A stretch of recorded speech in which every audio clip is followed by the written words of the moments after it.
Right, hapo kulikuwa na mushkili wa sauti kidogo mtazamaji, tunuia radhi manake kulikuwa na mushkili wa sauti. Kwa hiyo kwamba nilikuwa nasema kwamba kidogo asante sana kuweza kujiunga na kipindi cha leo mtazamaji. Mimi naitwa Jason Sagini, askofu mkuu wa michezo ulimwenguni, na kama ilivyo ada basi leo tunapiga gumzo na mwanagofu Jacob Okello ambaye huyu ndiye Mkenya wa kwanza kabisa kushiriki mashindano ya ama kufika finali ya mashindano ya Kenya Open. Anaitwa Jacob Okello. Kwa hiyo mtandani, kabla kwenda mbali, aweze kutuambia labda Jacob, how are you doing? I'm good, thanks. Niko salama kabisa, nashukuru kuja kwa show yako. Asante sana. I'm wearing a cape here, and it has that's where my first question starts. By the way, why is it a norm that golf players have to wear a cape on the pitch? Reason ni jua. Ukichomeka na jua, when you're burnt with the sun on your face, it looks very bad, so it covers the sun. Na hiyo ndo maana ndo tunatumia jua. Nikuzuia jua isichome sura yako hapa mbele. What do you call it kwa kizungu? Your forehead hapa isichomeke na sunburn. Hiyo ni kuzuia sunburn a lot. Kuna wengine wanavaa kofia kama yako, na sisi wengine kuna wengine wanavaa ile kofia nyingine ile flat ile ina cover kama sura mzima, usichomeke na jua. Juu ukisomeka na jua saa zingine inakuwa mbaya sana. Juu sisi wa Afrika tabu yetu ni moja. Hatuwezi jua tumechomeka na jua juu sisi ni wa Afrika, lakini sisi ndio tunachomeka vibaya sana na jua.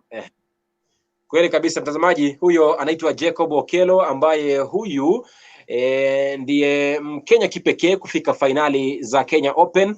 Nimekwambia hapo awali kwamba alifika finali ya mwaka 1998 na mwisho kisha akapoteza finali ile dhidi ya Argentina kwa jina la Ricardo Gonzalez, lakini bado ikasalia kwamba ni historia, manake ndio kipekee kufika sasa hivi kufika finali ile ya Kenya Open. Mtazamaji, hivi majuzi tu ameshiriki mashindano ya Magical Kenya Open 2021 na pia mashindano yale ya Kenya Savannah Classic katika uga ule wa Karen Club hapa Nairobi. Kwa hiyo atakuwa anatuambia labda katika mashindano yale hivi karibuni ambayo imepita labda kulikuwaje, kuliendaje, na pia kumkwamba mtazamaji kwamba huyu Jacob Okello aliwahi shiriki ama aliwahi kucheza mchezo wa soka SWA na klabu ya Gor Mahia, mabingwa mara 19 Kogalo, haswa akichezea kiungo cha kati na wachezaji kadha kama vile akina Abbas na wengine ambao kidogo wameshaaga dunia, lakini yeye atakuwa anatuambia labda alikuwaje paka akatokea katika mchezo wa soka na kisha kuingia katika mchezo wa golf. Brother mtazamaji, labda tuweze kuanza na hile majuzi, manake umetoka mashindano ya Magical Kenya Open. Labda how was the Kenya Open under or in a COVID-19 era? Kenya Open under COVID-19 2020 under COVID-19 era ni ngumu sana. Acha niseme ukweli kabisa, ilikuwa ni ngumu sana. You have to do testing before you were put in wazungu wanaita bubble. Sisi tunaita ni kama kuwekwa kwenye quarantine. Waswahili wanasema ni quarantine. Unawekwa kwenye quarantine. Hizo ni wiki 2 za kuwa kwenye quarantine. Na lazima uwe unakaa na ule mtu unaishi naye. Kama mimi nilikuwa na keti na kedi yangu, wengine wote wale wana keti na kedi yao wale for the week. We were supposed to be like that for the week. Quarantine, kuwekwa quarantine, it's something new for us, especially we from Nairobi. Unajua ni sio kama ningekuwa ni kama Kenya Open ningekuwa inachezewa kama Mombasa ama Kisumu ama Nakuru, mahali kuna golf course nyingine ni tofauti. Unajua hapa uko karibu na nyumba yako, una familia na kila kitu. Kuna vitu unaweza fanya na familia na watu wengine unazipata, sio vile lazima preparation ni tofauti. It was a completely different setup kwa tunaweza sema.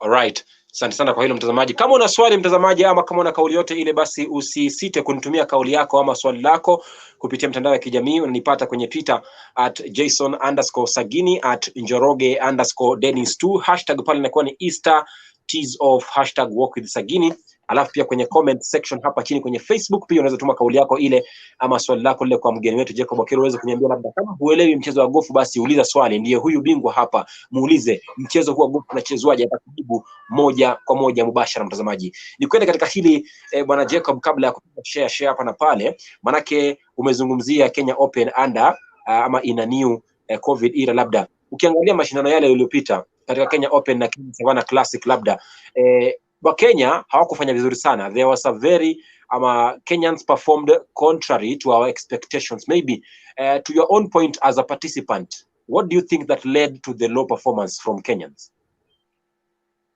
The low performance for us, me, I look at it on a different perspective, on a different stand. I think we were over-prepared, maybe. We were mentally, we were not in for the shocking part of staying in a bubble. And also, we also with the expectation of Kenyans, which is so high, whereby we need to train mentally, not physically. Physically, we are as good as most of the Europeans and everything, but mentally, I think we are as weak as anything, because we are mentally not that tough coming to preparation of the tournament. I think that is the bottom line, and my feeling is we should get to do something about about our mental part, to make sure that our mental part imekuwa mzuri.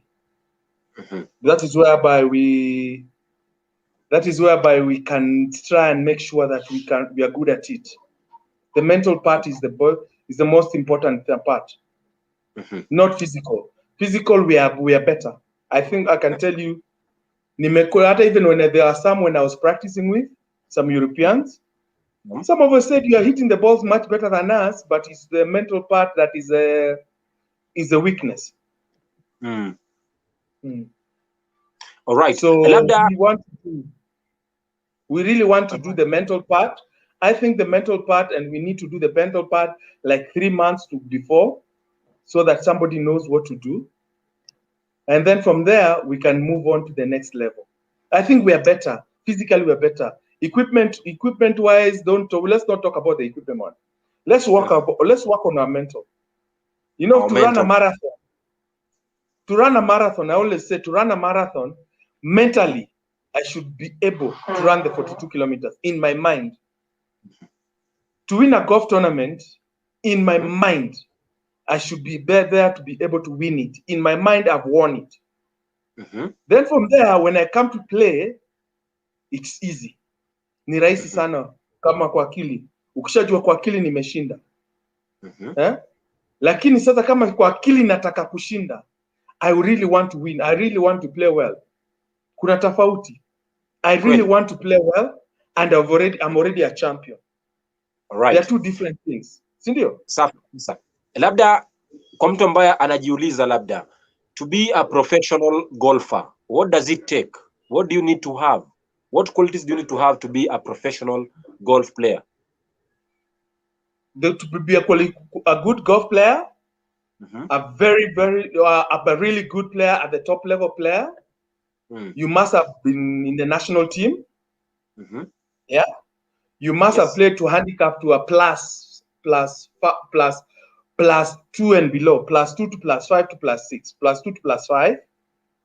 Then you must have been, to me, to be a good amateur, you also must have been a club champion of your local club.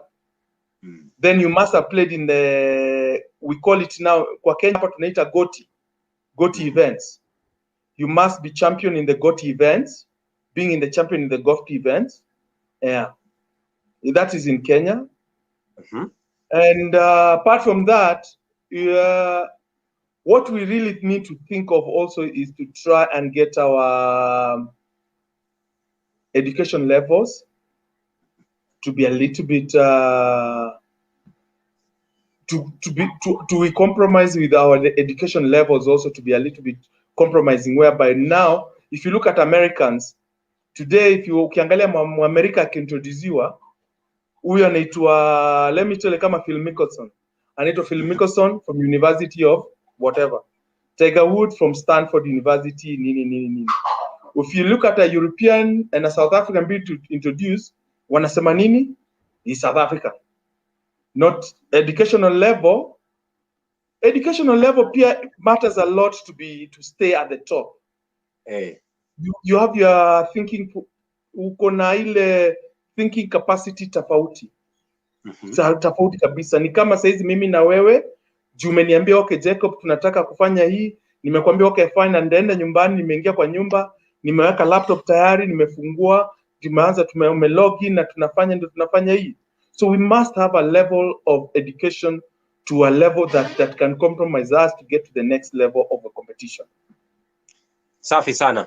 Labda nikupeleke miaka ya 80 ulipokuwa unacheza mchezo wa soka kabla ya kuzamia mchezo wa golf, manake you tried different sports, volleyball, football, and finally you ended up in golf. So let me just go straight to football, because here there are a lot of people who have interest because you played for Gor Mahia as a midfielder in the 80s. Now, I want to know, how did the interest for soccer begin before coming into golf?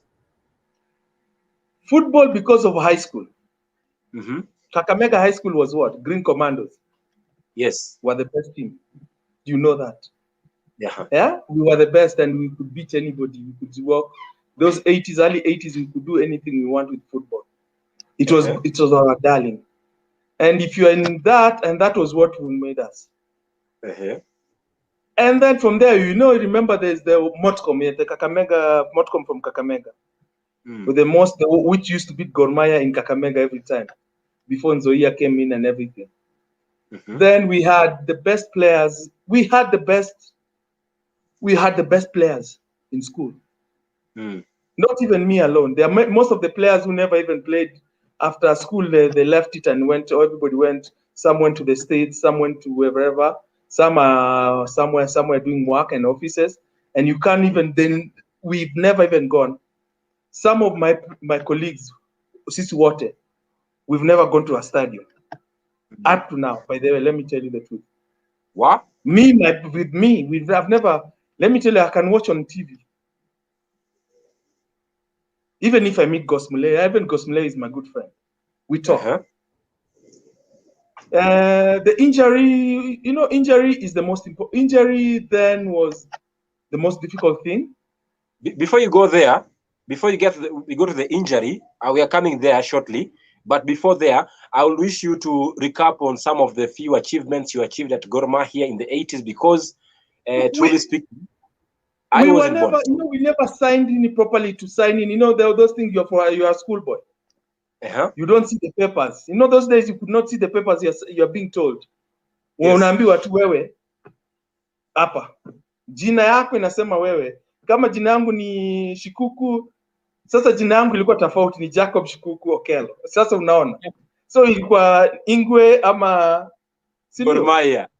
Ama hiyo. So you go training, nini, you are part and parcel of the team.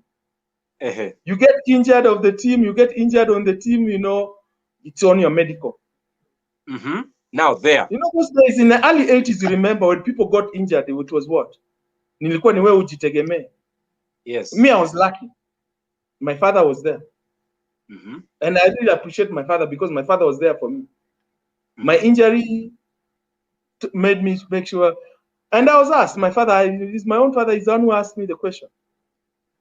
Choose. Unataka watakusaidia. After injury unaogopa. Unaogopa sana because unasema, hey boss,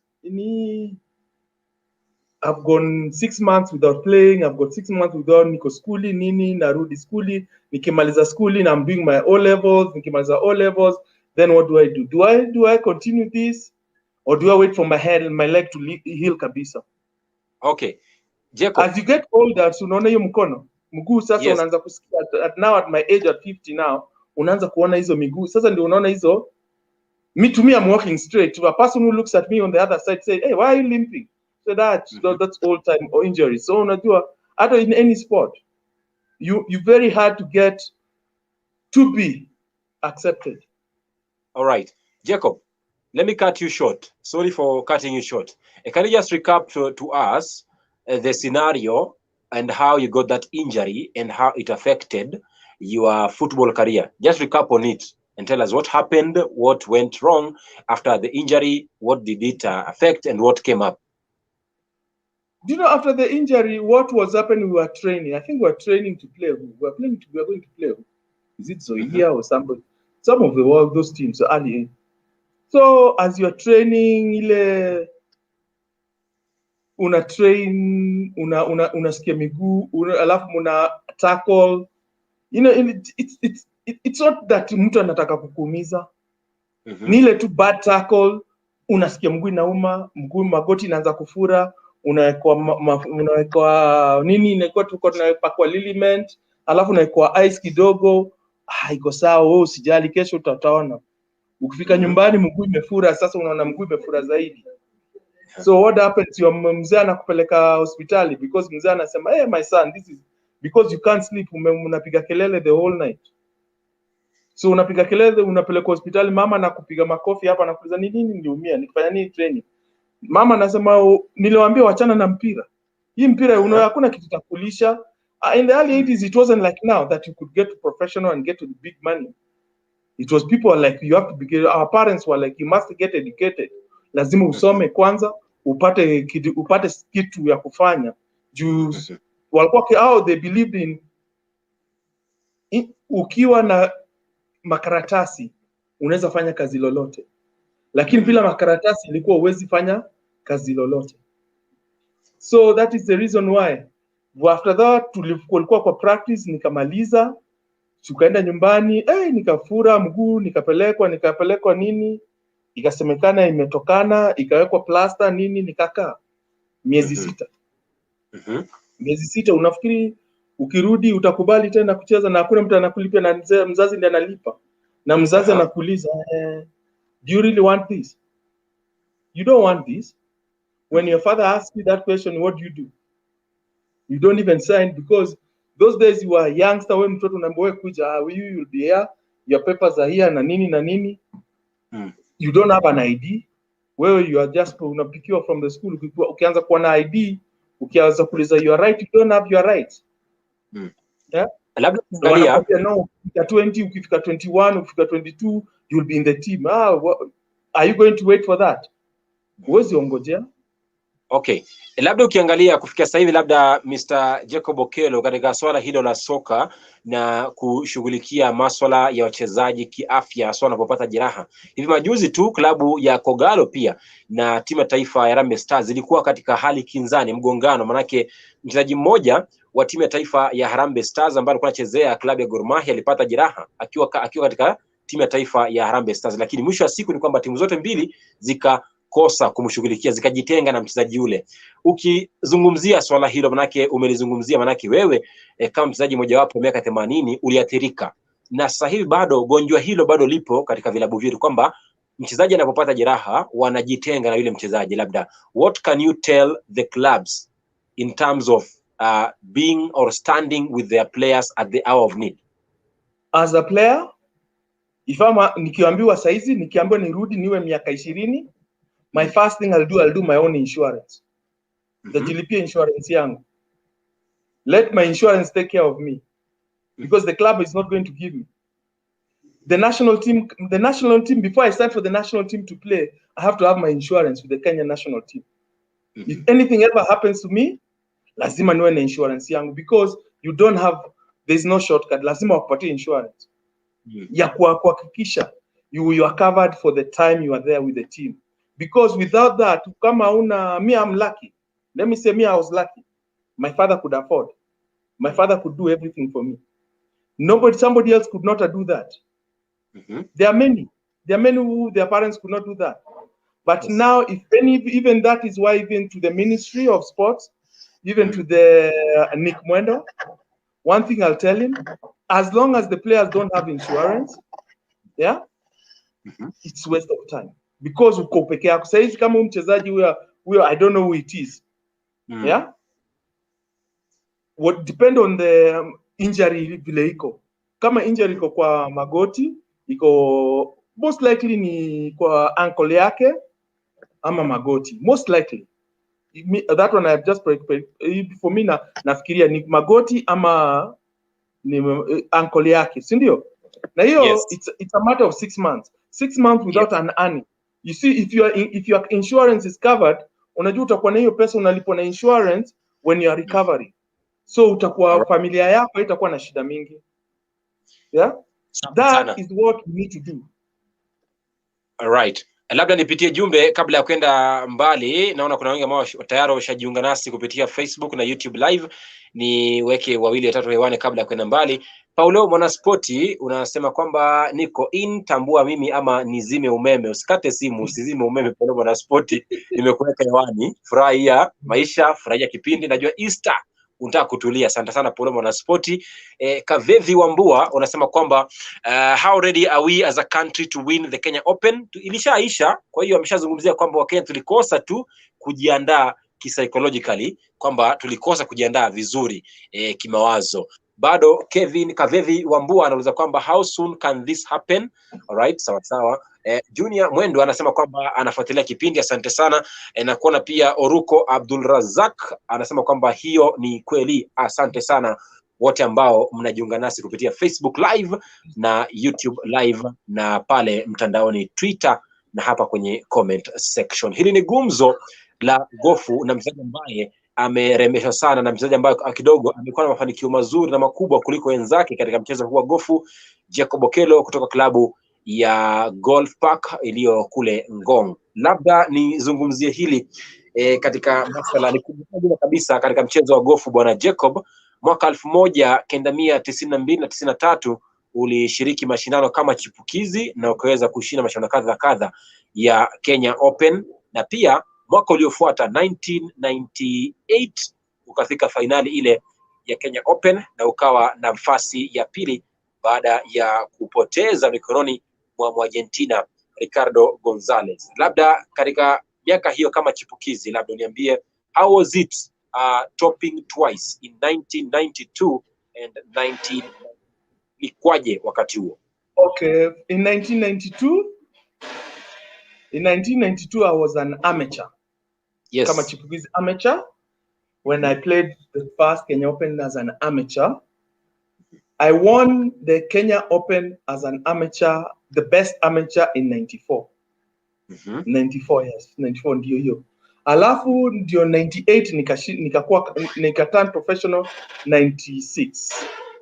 98 ndio nikakuwa leading Kenya, nikaitwa mpaka sudden death.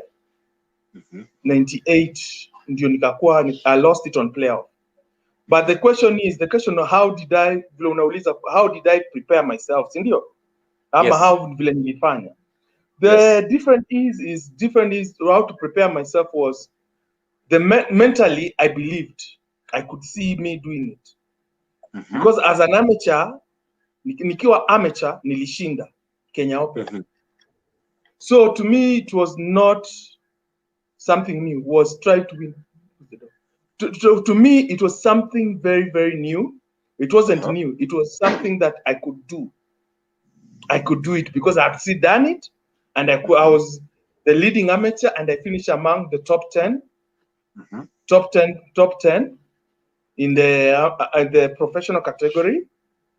And it was easy. And it was mentally I was prepared because I had my coach then my father was my coach. Then the late Charles Farah, may his soul rest in peace. And the late Peter Gidhua, who also, and the late John Musheru, and then the late Abdallah Baker. I had a group of people who behind the scene, you could sit down with them and you could listen them wakiongea kuhusu golf. And my father was there as the last thing kuniambia, you just go there and enjoy it. So ilikuwa ni kama ulikuwa na kikundi ya watu wako pamoja na wewe. Unajua umeketi mahali uko na wazee karibu wasita, wazee watano wasita wanaongea na wewe, wanakuambia what to do, what not to do. So you take this one, put this one, unachanganya na hiyo yote, unajua this is the way to work. Unfortunately, when they were alive, the ones who are the older of them are passed away. Most of them are like Musheru, Gidua, Charles Farah, they have passed away then, but they never saw me winning for them, because that is one thing nilikuwa nataka nishinde for the whole of them, but it never happened. But it's God's plan, so we don't argue about it. Ni kujaribu tu. So we had a group of people who are good. All right. Labda mwaka huo 1998 ulimaliza nafasi ya pili. Labda this is a tricky question, I know, to you, and I know you've been asked severally, and I'll ask again. Do you regret not winning the Kenya Open 1998? I don't regret it. I tried my level best then, when I was at that age of mine, and then that was my level best. If let's say if I had mental people with me then, more people to know what to do, because people wanted just a win. Not everybody wanted a win. But if you had people with you who could sit with you in the evening when you're having dinner and sitting down and have the conversation, I think it would have been different. But I never regret it, and I always say I thank God I got there.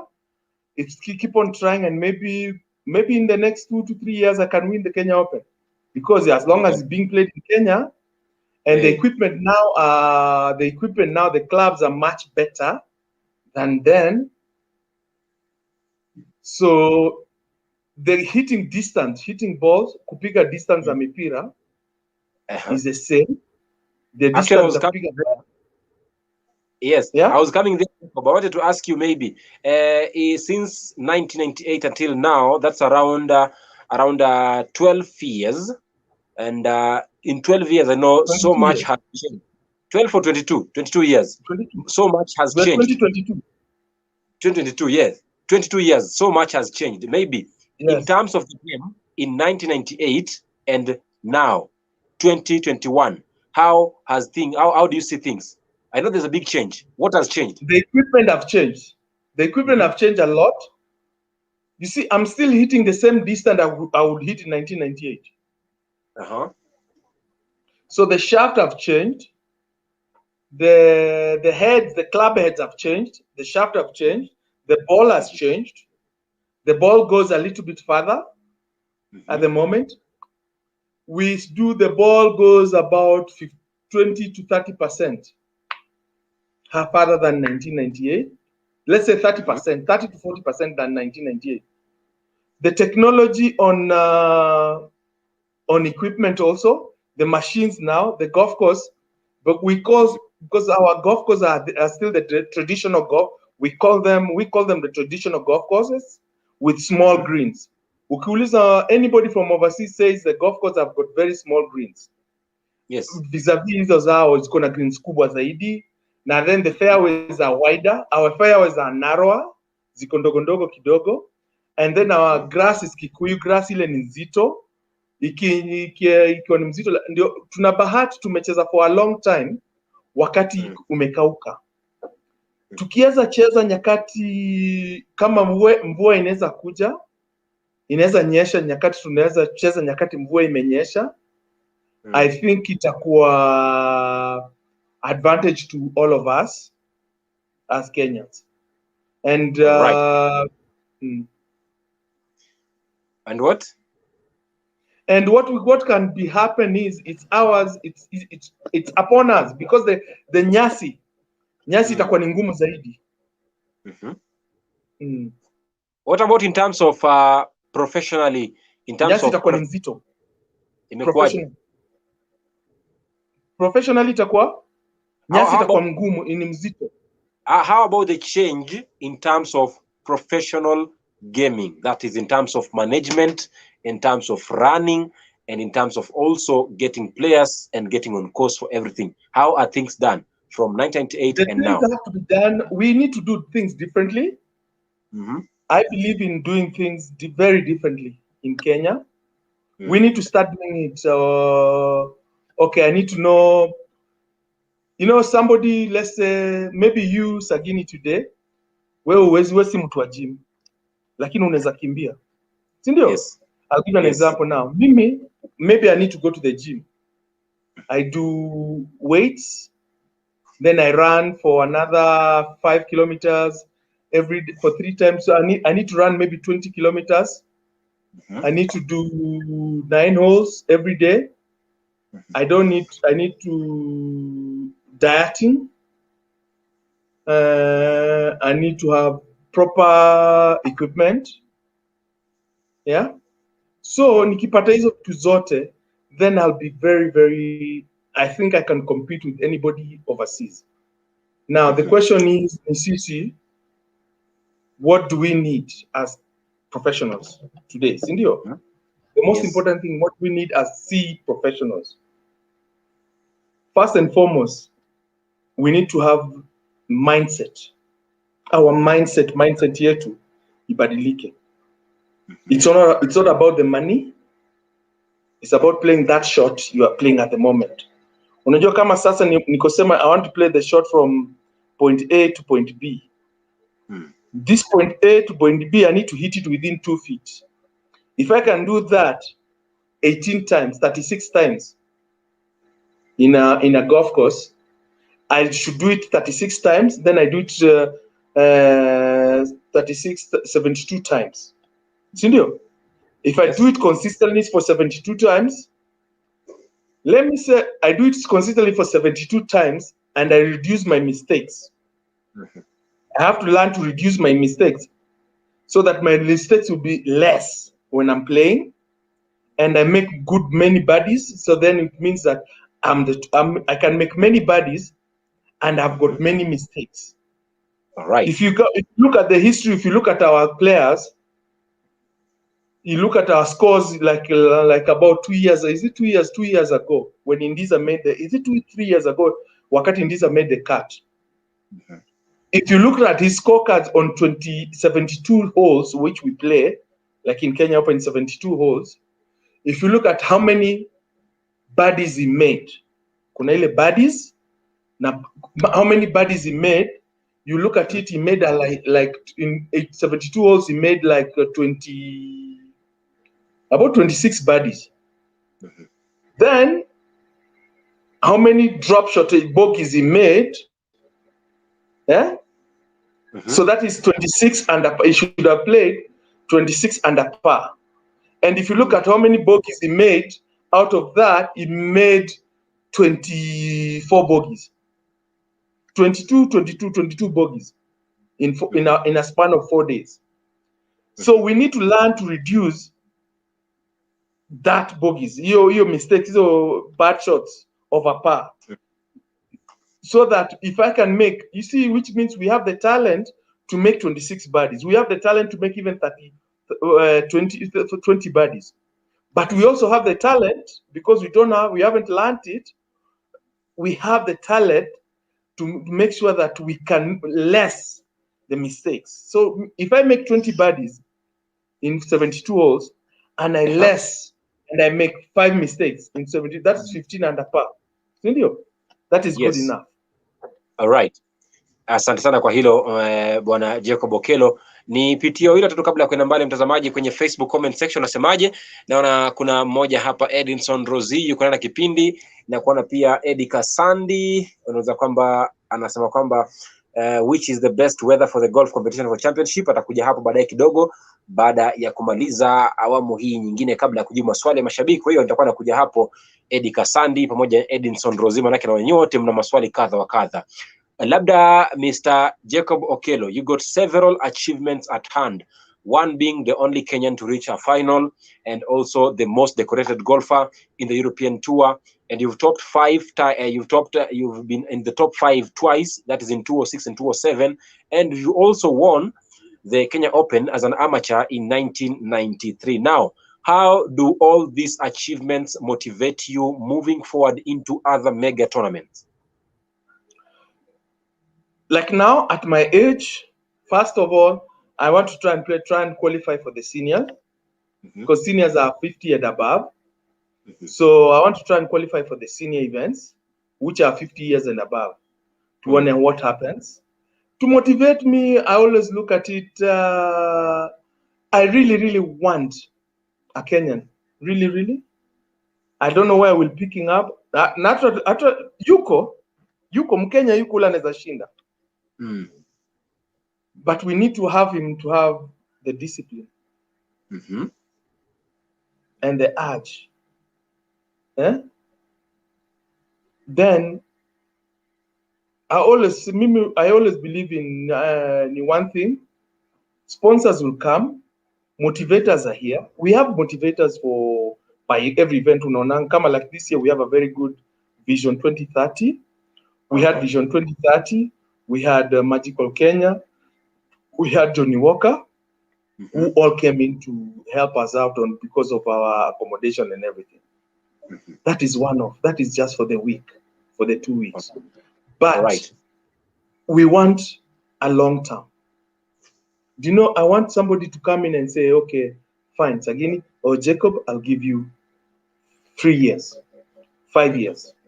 You've gone out of my question, Jacob. I asked about motivation factor in terms of your achievements, how they motivate you. Leave out the sponsorship deals. We'll come there later. So how my motivation deals? Yes. My motivation is like what I achieved it because of my hard work. Let me say, and I believe what motivates me. Yes, how do they motivate you? They keep me going because that's why they keep me playing golf. Do you know, in me today, in my heart, and I still believe I can win Kenya Open. That's my motivation. In my heart, I know I can still win. Yes. Thank you. That's what now keeps me going. Let's talk a little bit about your father, who I know is the greatest mentor, and that is Ben Christopher Okello, who is also known as Kenya One. Manake huyu alikuwa pia bingwa. Sasa hivi ana miaka 84 lakini bado ana nguvu za kucheza gofu. Kwa mtazamaji kwamba huyu anaitwa Kenya One, Ben Christopher Okello, babake mzazi Jacob Okello ambaye yuko hapa hivi. Kwa hiyo labda uniambie, how did he motivate you to play golf? Because out of football, you've just talked about, he asked you a question, do you still want to continue with football? And you said no. So how did he motivate you in this game? Do you know my father? My father is the greatest, I think, and I always thank God, he's the greatest supporter for me. And I thank God that he's my father, and I thank God I have a mother who are the most people who are the greatest supporters who made me what I am. Mzee mwenyewe played golf because he was taught golf by the Wazungu. When he was in Kampala, when he used to work in Kampala, in Uganda. And they had the discipline. And he passed the discipline to me. The discipline, he passed it.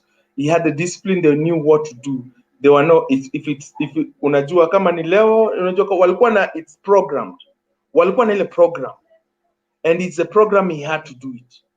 And the program was, this is the way we are going to do it, and this is what we want, and and you follow the program. Ukitoka nje ya program, unaulizwa, do you think you'll achieve anything if you're out of this? So it was almost like a military camp. It was like a military for him because he had a goal to be the best, which he achieved. And he looked at it, my son, can you be as better than me? I've achieved. The only thing I've achieved better than my father was just the Kenya Open. But in the amateur section, we have achieved the same way with me and him. Almost, we've achieved everything the same way. All right. Mtazamaji, huyo anayemzungumzia Jacob Okello, babake mzazi Ben Christopher Okello. Kumbuka basi Ben Okello, ama ukipenda pia Kenya One, aliwahi kuiongoza taifa la Kenya kushinda tuzo kadha kule kusini, mashariki na kati mwa Afrika. Na pia aliwahi kuwa nahodha, ama ndiye Mkenya pekee ama only golfer in Africa kuweza kuwa nahodha timu za taifa mbili. Nazungumzia Kenya na Uganda kwa wakati mbili tofauti. Kwa hiyo unaona kwamba historia mbaya nayo Ben Okello pia ni nzuri, manake sasa hivi ana miaka 84 na bado ana nguvu za kucheza mchezo wa gofu. Labda Okello, they normally say like father like son. Your dad represented 2 countries, being the only golfer in Africa to do so, to represent Kenya and Uganda, and both teams he was the captain. Now maybe are we soon going to see Jacob Okello going to represent another country apart from Kenya? That one I leave it to God.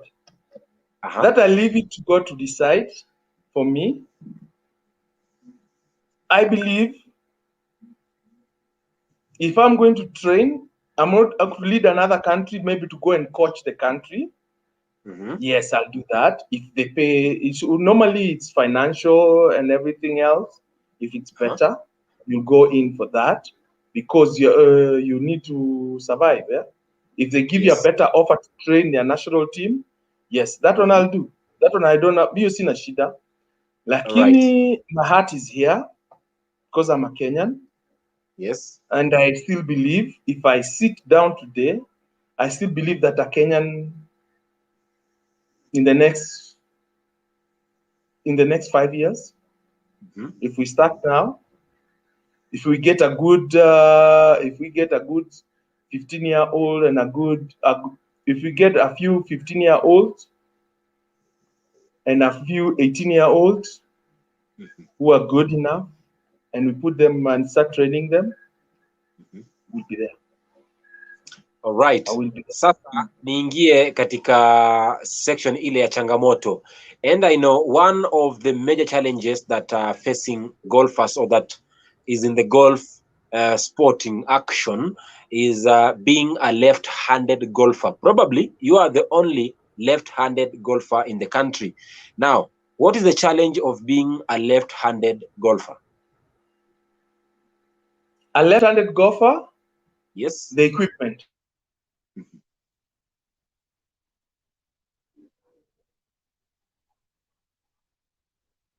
Ndio Okello, upo? Order the equipment from America. Hello? I'm saying, being a left-handed golfer, we can order direct from America. There are a lot of left-handeds in America. That is when we can get that equipment there from. So there's no challenge of being a left-handed golfer? For left. Kuna watu walikuwa left-handed, wakaambiwa waende right hand. All the olden days. But the modern days, all the left-handed can get equipment very easily now. Lakini uzuri hiyo kitu tutaongojea ni kuangalia. But I believe that left-handed they are very good left-handed golfers in this world, but with the support we can get them, they will play. So in short, you mean in the past the problem was the equipment, but now yes, the equipment is not a problem for the left-handed golfers, right? They're easily available for the left-handed golfers, but they have to order from overseas. It's quicker because Kenya we are right-handed. When you're growing up, ulikuwa ukichapwa kiboko, ukijaribu kuandika na kushoto mkono inachapwa, ukijaribu unachapwa kiboko, so huwezi fanya. So now we need to, so now that is why, but now most parents wanaacha watoto wakiwa kushoto na kulia, so wananunua tu. Now you can get the equipment very easily. All right, maybe you can just name a few other challenges in the sport apart from the left-handed thing. Okay, what we need to do is to try golf balls. Most likely for all the golf ball prizes, individually the golf ball prizes coming in, they are very expensive. Simple, the golf balls, the clubs and everything. We need to look at it like to do it like football. Maybe the government has to come in and taxation, so that the prices have to reduce. So that we know kama zimereduce hizo taxation, tutakuwa hatuna tabu mingi sana. All right. There is this notion that normally is in the society that golf is for the rich. Now, is it true or false? And then, how do you react to that statement that normally golf is for the rich? What is your reaction to that notion in the society? Golf is not for the rich. Golf was made to be for the rich. Yeah, let me put it. Golf was made to seems to be for the rich. Golf. But today, do you know that there was a golf course in Kibera? Sagini, do you know there was a golf course in Kibera? I'm aware. Golf club. Yes, I'm aware, but the viewer isn't aware. The viewer is not aware. Do you know that all the major towns in Kenya, there used to be golf courses? Zikakuliwa. Because walisema ni mchezo ya wazungu. Sindio? But now, if we can get sponsorship, yeah? Yes. The bottom line, the government has given taxation. I know, but most companies don't want to go that way. But I know that the government, at Google, there's a taxation whereby if you sponsor sports, equip sponsors, sponsors, and everything, there's a tax. You get tax rebate. Most companies don't do that, and that is where we have to start with the companies. They should come in and support all the sports. You know, it doesn't see golf peke yake. Let's say all the sports. Let's say kama mimi ni, I'll give a good example. Let's say kama mimi today ni Bet Lion. Yeah? Bet Lion wants to sponsor Jacob Okello to play outside Kenya. They are going to spend 40 million. When they are doing their tax return, the 40 million with my all receipts and everything what they have spent on me, I have to give them back so that they file it with the government of Kenya. That is what we need to do to encourage. Then there is that sports betting what? Kuna hiyo sports wameleta sports betting ile ya kutakule betting ya sports. What was it? Whereby there's a sports betting act on everything, whereby they're collecting money to support the national team and everything when going outside. Those are the encouragement that we tunataka. Without those, hatutasaidika.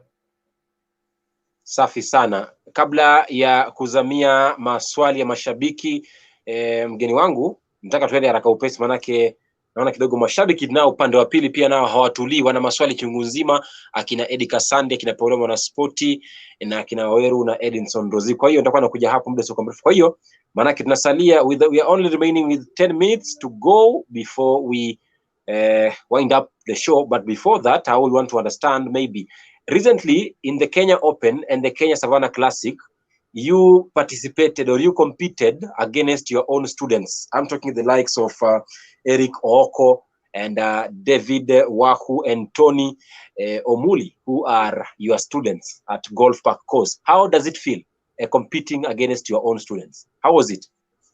It's great. It's feel they are getting to somewhere. My belief they are getting somewhere. They haven't gotten to where we want them. But it's nice to play against your students, to show them you can still play, but they still have more to learn. They have to learn more to get to the next level, and that is what we are hoping to work with them. David Waku, they did very well. So David has been doing very well, which is very good, and I really work on his work ethic. So we need to change them to go to work ethic now and mental ethic. Work ethic is the most thing that we need to turn them on and turn them around. You know, tabu ya watu wengi ni, let me say like that. Yeah? Chakula kukula. Before tournament, chakula kukula when you are away. Sio kila saa tunakula the same thing, nini, sindio. But you see, there's a certain food that keeps your energy level due. Those are things now we need to start learning with them. And will turn them to be great players. And we are hoping one of them in the next few times watakuwa wako hapo juu na mimi. Right. Asante sana bila shaka. Mimi I can see my darting is still okay. And the equipment are much better, so we'll get it there. We'll get it down there. Bila shaka hivi majuzi tu Jacob Okello ambaye anatokea klabu ile ya Golf Park ambayo ndio yake bado aliweza kushindana na wanafunzi wake akina David, akina Eric na akina Tony Omuli katika mashindano yale ya Magical Kenya Open 2020 na pia mashindano ya Kenya Savannah Classic. Now, I am aware that you are a very good chief chef, Jacob Okello. Now, I want to understand. You are good, and you've mastered some good culinary skills in the kitchen. Now, have you studied for this, or it's just a talent you got apart from? You know, my father was an hotelier by profession, so it's obvious. But when you have a father who's an hotelier, what happens? He gets you to go and do the same thing and learn about it. The only reason why I couldn't stay in the kitchen was I could have been like 200 kilos by now. You know, eating, man. Jikoni ni mzuri sana. So you have the skills, like what normally happens, like kama sasa, like us when you're playing outside Nairobi, we've traveled and we're staying in the same complex. Even the players will tell you, they always say, ni nini tunasumbuka kutafuta chakula ni nini. Tununue tu kila kitu zikiwa hazijapikwa. Tununue kila kitu tutapiki. Tuko na mbishi tutapikiwa tu hapa tukule. So we always try and get to a cottage and tuweke chakula kwa hiyo cottage. So which that is my skill, and I thank God for it. I always think that one day, maybe if I go to 60, if I get to 65, 70, I'll go and start doing catering for a small catering place just to keep me busy as I grow older. And I know just now, you serve them food, you do menu with a golfing theme. So that is what you can do. Menu with a golfing theme, whereby you do for the kids. Yeah? Right, sasa. Nizamie maswali ya mashabiki maana kidogo naona muda haunami unakwenda mbio kweli kweli. Kuna huyu kwa jina la Edika Sandi ambaye aliuliza kwamba which is the best weather for the golf competition or championship? The best weather for golf, it's when it's after the rains, after the long rains, and the course is green and lushy. It's very nice. The dry weather, the ball keeps to run out of, you want to hit it 220, and then inakimbia zaidi inaenda maybe 240 na kuna shida hapo mbele. So the best weather is when the course is dry and so it's soft. Bila shaka yote. Kuna huyu Kavevi Wambua anaweza kwamba ask Jacob if he still holds the golf course record for Uganda. Yes, I do. Yes, he does. Yes, he does. Asante sana kwa hilo. Kuna mmoja hapa pia ambalo kuna swali nimtafuta kwa wapi. Kuna huyu, how ready are we as a country to win the Kenya Open? Tulishacheza na tukapoteza, hatukushinda, tukufanya vizuri sana, na amelizungumzia Jacob kwamba tulikosa maandalizi bora ya kiakili ama tulikosa kujitambua kwamba tunaweza kulishinda Kenya Open. Kwa hiyo nadhani kwamba swali hilo Kevevi Wambua lilishajibiwa. Asante sana pia kwa swali hilo. Now, let me come quickly to my final questions here. Maybe you can just mention to us, Mr. Jacob, your highs and lows in the golf course tournament. My lows. I always start. My lows is my very low point is we need to get sponsorship for the local professionals, individual sponsorship, not tournaments. We have the tournaments going on, but we need to have the local pros to be sponsored properly, whereby they have a sponsorship for 2 years, 3 years, 5 years, whereby they play different courses. That is my very low point. And my high point will be 1998. Always. Asante sana. Tushaligusia hilo. Kuna swali la pili hapa. Edika Sandi anauliza kwamba apart from golf, what other sport does Jacob like? Swimming. Rugby. Swimming. Rugby, because my son plays. My kids want to play rugby. All right. Yeah, so swimming is the best. All right. Paulo Mwanaspoti anauliza kwamba how is golf compared to football in Kenya in terms of management? You know, golf, the difference is golf is an individual game. Football, you have to manage at clubs, but golf, you manage yourself. So it's easy. You manage, it's an individual game, you manage, it's easier to manage it. Asante sana. Then there's this one here by the name Edinson Rosie, anasema kwamba definitely Tiger Woods must be his mentor stroke role model. Good show, thumbs up. Yeah, you know, yes, we can say that. Me, I can say from the older generation, whereby we had Jack Nicklaus before Tiger Woods. Tiger Woods came to stamp in what the modern golfer should do.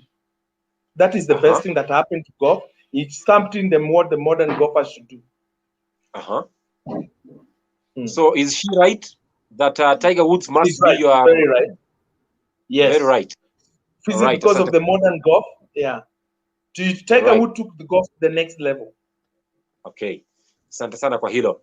Nikuja katika hili, manake wanasema kwamba how can one join the sport at your club, to be precise? Hili ni swali kutoka kwake Jeremiah Lechuta Lechipani, za kwamba how can one join the sport at your club, to be precise, and what are the costs? The cost. Okay, yes. Let's start by the Ngong at the Ngong race course. We call it the Ngong race course. Mali farasi zinakimbia. We have a golf club. We have the club called the Golf Park. It's a public golf course. You can walk in. Anybody can walk in at any given time, and you can walk in and you won't be stopped. It's a public course. We are the only public golf course in Kenya, and anybody walk-in can come in, and the costing of playing, if you want to just to be shown how to hold and play, without the normal questions, let's say Sagini has walked in and you're about, okay, my name is Sagini, okay, who is in charge? You come and tell me, I'm Jacob Okello, I'm the golf professional and I teach golf. I'll introduce myself to you very politely. No, then I'll ask you simple thing. When do you want to start playing golf? I'll ask you simple questions. Mainly, do you have a back problem? You have issues with your health, your back, and your shoulders and your wrist to start with. Then you say no. Everybody says no. Okay, I said starting golf is easy. Starting golf is we have the flexibility. We have to start you by flexibility and everything.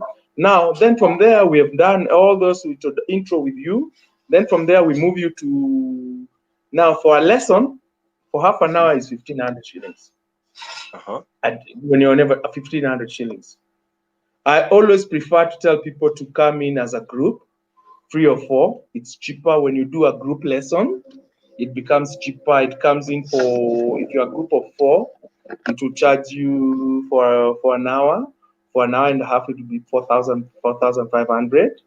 So the 4 of you come together and you start it. And then you can buy, for you to come in and buy a golf ball, if you want to know how to hold, because we don't like letting you trying to practice by yourself to learn golf. No. We try and get you to be introduced to the game properly, whereby you know how to hold the grip and swing the club. Because what if you do it yourself and you got an injury? Yeah? You know, people start saying, this game is bad, na kila kitu. So you won't be able to come back again. But for me, it's better we teach you the right way from the beginning. One lesson you can hold, then you come and practice by yourself. When you come to practice by yourself, the costing is cheaper. It's 500 shillings for 100 balls and 100 shillings for buying the clubs. So you have a 600 bob, unaweza piga 100 balls. For half an hour, we're talking a wind. That's it. Maybe Hakuna registration fee for now. You know, first you come in and try, and if you like it, if you don't like it, unawachana nayo. Because you know, so many people come in, wanataka kucheza golf, wanakuta ni ngumu sana, wanawachana nayo. But I always tell people, come in and try it out and see if you like it. Nobody, you know, all sports are not meant for anybody. Yes. Yeah. Kweli kabisa. now that we've talked about your career journey in football, in golf, and the Kenya Open now, recently you are from participating from the Kenya Open, the Kenya Savannah Classic. Now, after those two events and after all those achievements for those 29 years, what should we expect in the coming days from Jacob Okello?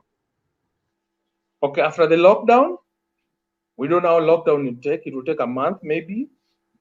It's a month of sitting down and refreshing and thinking of what to do. Try maybe have something to do within. Because we are looking at, you don't know how long it will take, because we don't know with COVID. Yes. It takes forever.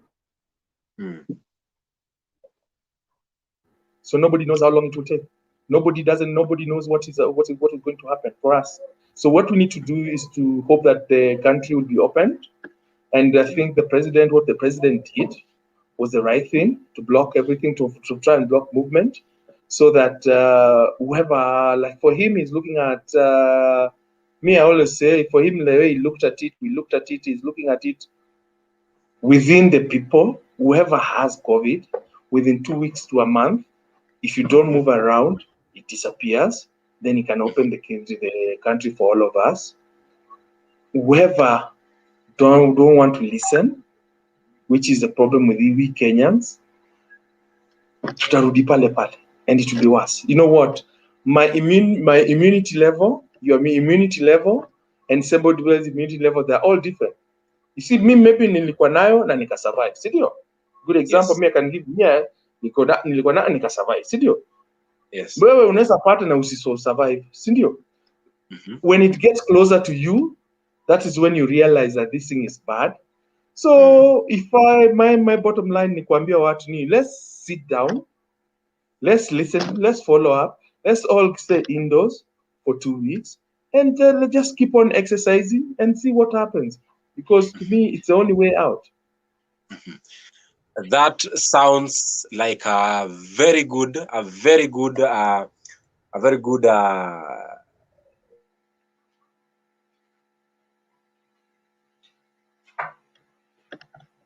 Hello?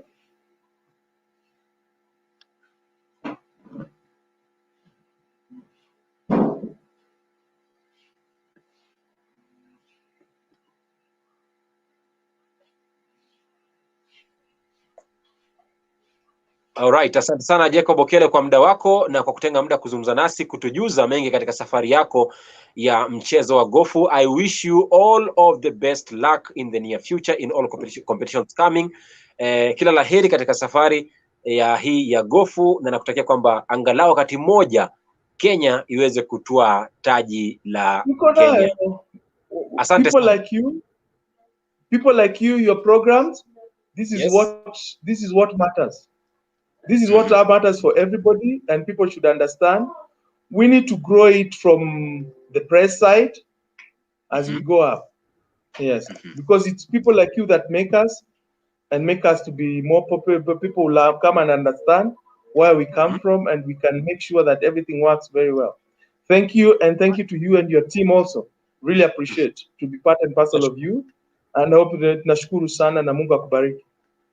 Nashukuru pia mtazamaji, bila wewe mtazamaji sisi hatupo. Thank you very much also to my viewers who have been following, commenting and asking questions online on Twitter and also on Facebook here on the comment section. Also many thanks also to my director Dennis Njoroge and my graphics guy Jeremiah Chipai and all who have been watching and wanasema chini ya maji. Kwa hiyo nashukuru sana kwa muda wenu.